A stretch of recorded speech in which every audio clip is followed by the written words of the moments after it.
And welcome. David Levin here, Raising Your Game Today. This is Tuesday, so we're talking about the mental game of sports and competition. Fridays are for the rest of our lives. This week, I want to talk about Rory McIlroy, the great golfer. I was watching the Netflix documentary Full Swing. Love that show, by the way. And there was a scene, season 2, episode 1. Rory had just lost a major tournament, came in 7th, I believe.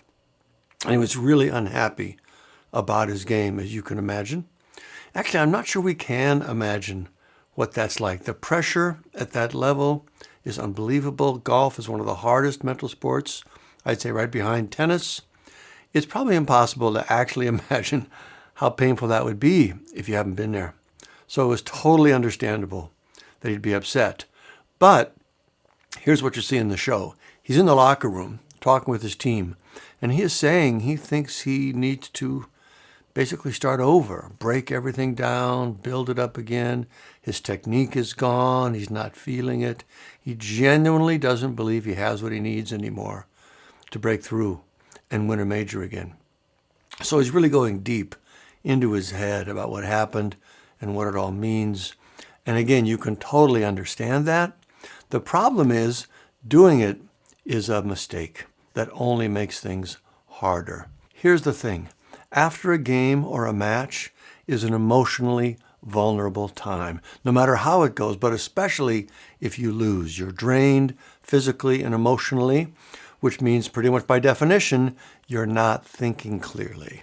And a couple of bad things tend to come from that.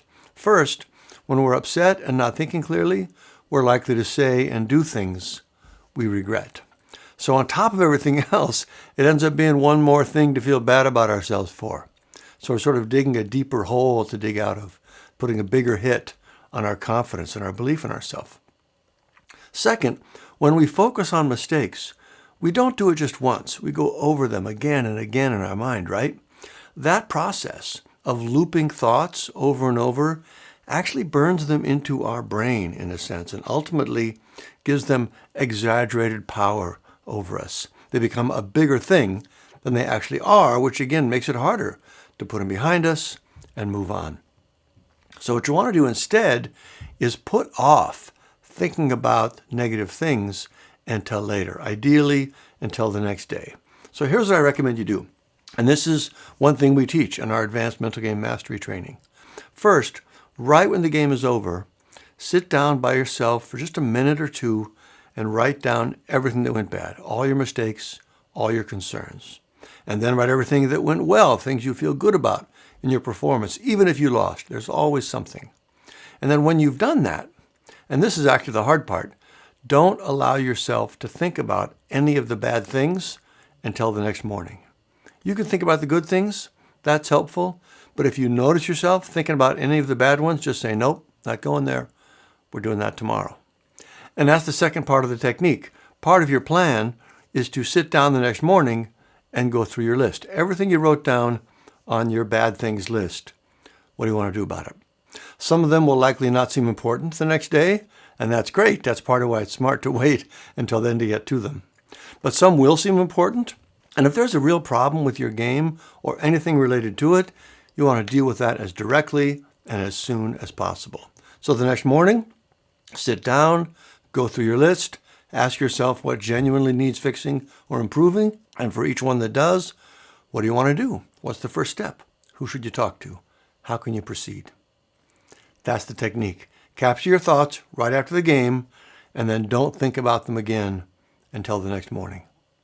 The hard part about that is controlling your thoughts, right? Easier said than done. But that's what our core training, the Raising Your Game Sports Academy, teaches you how to do. And it's why that's the prerequisite to our advanced training. In order to manage your thoughts like this, you have to first learn the fundamental self-regulation skills. If you want to know more about that, check out raiseyourgame.com.